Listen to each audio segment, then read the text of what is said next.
Hello, this is elder law attorney Lisa Goldstein welcoming you to After55living.com.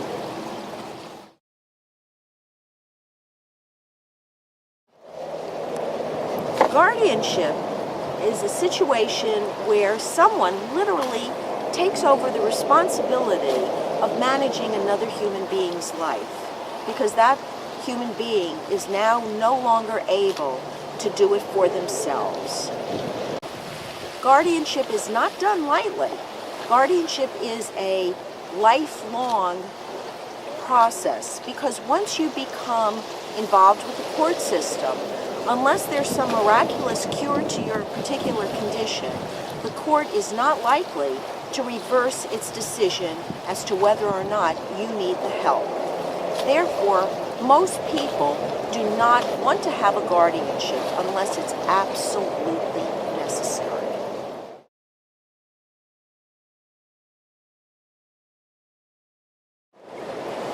Even when a petition has been filed with the court to have someone determined to be incapacitated, the court still will look to see if there's a less restrictive alternative available to that person rather than impose a guardianship.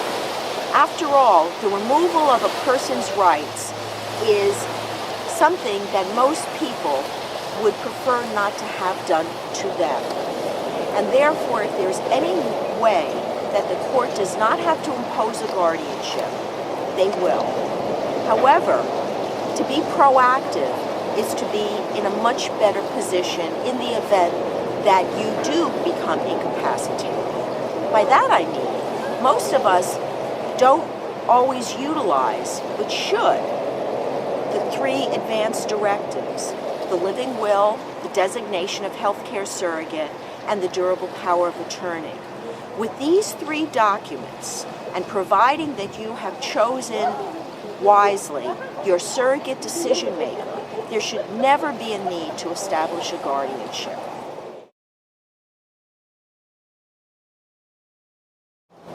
Oftentimes, when it becomes necessary to establish a guardianship, people don't know what to do first.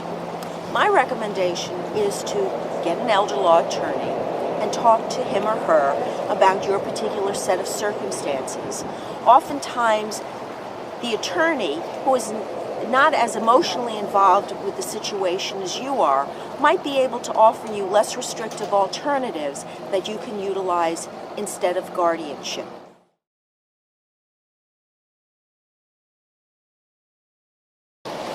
Obviously, there are costs involved in maintaining a guardianship and in establishing a guardianship. The first cost is an emotional cost to the family and the people around the incapacitated person.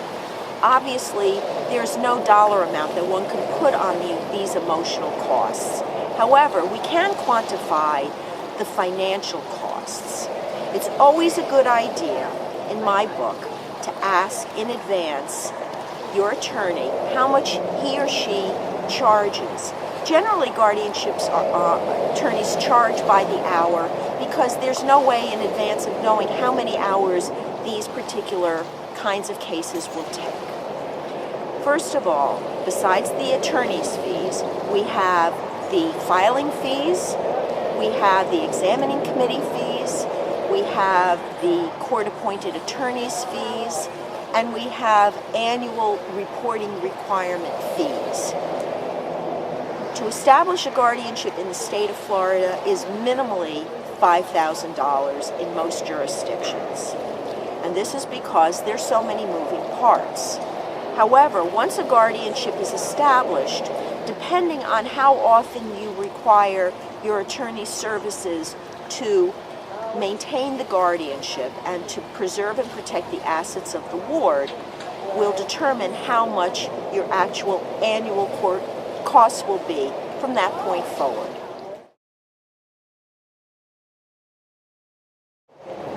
Obviously, at the beginning of any lawsuit, one always needs to have an attorney. It's always prudent, at least I think, to have an attorney represent you in matters that you're not familiar with, especially when you have to go before a court of law. However, Many people ask me, once a guardianship is established, why in the world, Lisa, do I continue to need to have my attorney? That's because in the state of Florida, an attorney is mandated in all guardianship cases, and an attorney must represent the guardian at all times during a guardianship.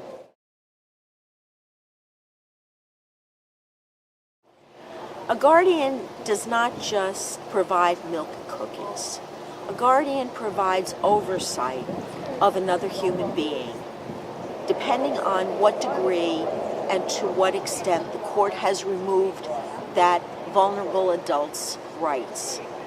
In order to learn more about it, the state of Florida, since the mid-'80s, has seen fit to require Florida guardians to have an 8-hour training course so they can learn all about the intricacies of guardianship. Obviously, guardianship has a social modality to it. You do need to do the milk and cookies. Being kind, being compassionate, and warm-hearted and available to your ward is always very, very important. So I do not mean to diminish that in any respect. As Broward County's first public guardian, I made it my point to have staff visit at least twice a month all of my wards. And I would recommend that if you are not related by blood or marriage to your ward, that you see them at least that frequently. However, if they're closer to you, kindness pays, and your good deeds by going to visit mean so much to that incapacitated person. But that's not the sum total of your job. Your job is also to ensure that that person's finances are managed prudently so that that person can live as normal a life as possible. And this will require you to take care of their checking, their savings accounts, their assets, their rental income, whatever it is that they may have that you may need to manage financially. That's your job too.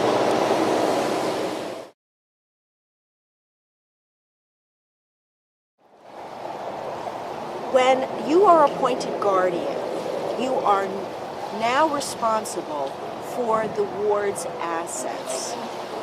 If for some reason the ward does something, and I'm going to give you an abbreviated story about just this idea.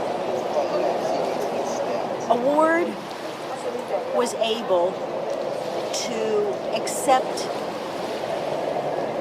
credit cards in the mail because they were given to her even though she had no job and no visible means of livelihood or assets. She was given credit cards in the mail. She proceeded to charge on those credit cards. And when it was found out that she charged on the credit cards, her guardians were very upset because they didn't have the money to cover those expenses. I had to contact each and every credit card company and indicate to them that they had no business sending out those credit cards and that the guardians had no financial liability personally to pay for the mistake of the credit card company by sending these credit cards out to someone who is incapacitated. So, keep that in mind. You're responsible for the money of your ward, but you do not have to dig into your own pocket to pay for the care of the ward.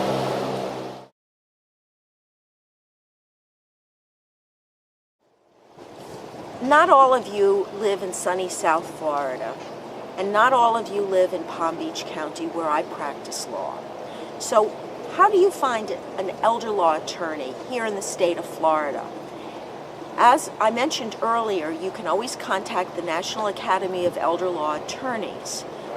If you need any questions answered specifically about guardianship in your town, I would strongly advise you call your local bar association or the Florida Bar, and they will be more than happy to give you the names of a number of attorneys in your particular area. If, on the outside shot, you have a loved one here in South Florida, you can always go to my website and post a question there. My website is www.lkglawpa.com. If you ask me a question, I'd be more than happy to answer it. Now, don't forget, I can't answer questions about guardianships outside of the state of Florida because I'm not licensed to practice law there. However, if it concerns a guardianship here in Florida, or any elder law question that happens to be of interest to you, please feel free to write, and I'd be more than happy to put in my 2 cents. Thank you so much. For After55Living.com, this is Lisa Goldstein, elder law attorney.